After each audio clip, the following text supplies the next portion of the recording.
नमस्कार, बहुत स्वागत है इस बुलेटिन में आपका। मैं हूं आपके साथ शीनम शर्मा और न्यूज 18 आपको दिखा रहा है एग्जिट पोल, क्योंकि अब 4 जून को नतीजे आने हैं। लेकिन उससे पहले न्यूज 18 का सर्वे क्या कहता है वो हम आपको बताएंगे। यूपी की खास तौर पर बात करें तो बीजेपी को बम्पर सीट मिलती दिख रही है।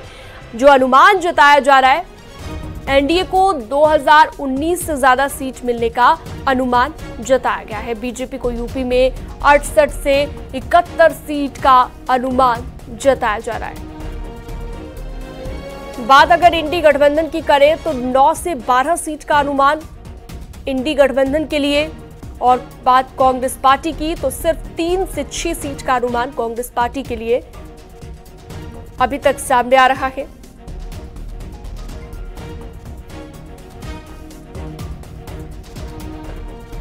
तो अपने अपने वादे और दावे हमने देखे।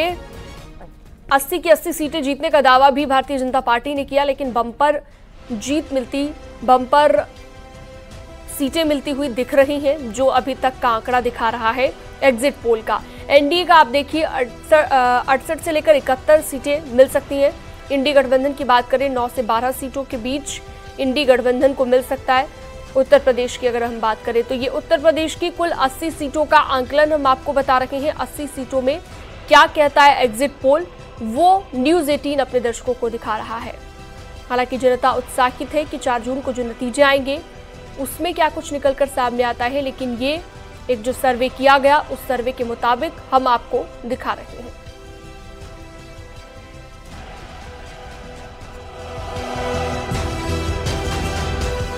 और एग्जिट पोल को लेकर रिएक्शन भी अब सामने आना शुरू हो गए हैं। ब्रिजेश पाठक ने बयान दिया है कि एनडीए सरकार बनने जा रही है। डिप्टी सीएम ब्रिजेश पाठक का ये कहना है।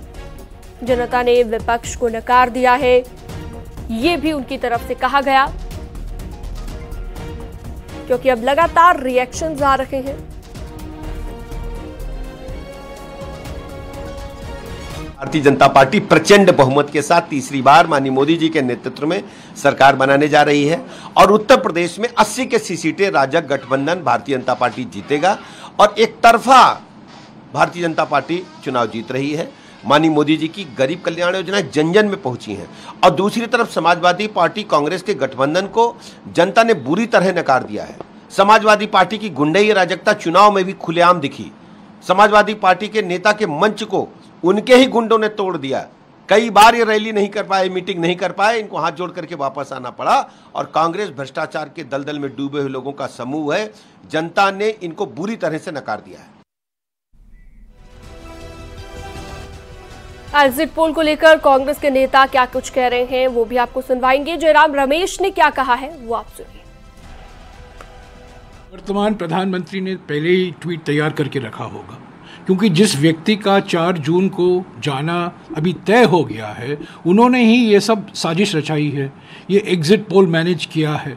और ये जो आंकड़े हैं और जो वास्तविक परिणाम आने वाले हैं 4 तारीख को, ये ज़मीन आसमान का फ़र्क होगा।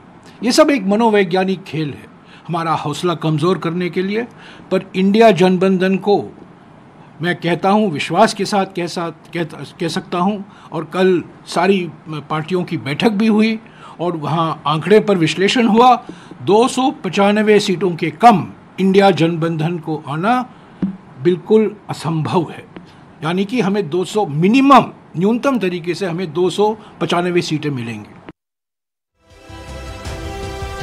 तो एग्जिट पोल के रिएक्शन हम आपको बता रहे हैं। यूपी के मंत्री असीम अरुण ने क्या कहा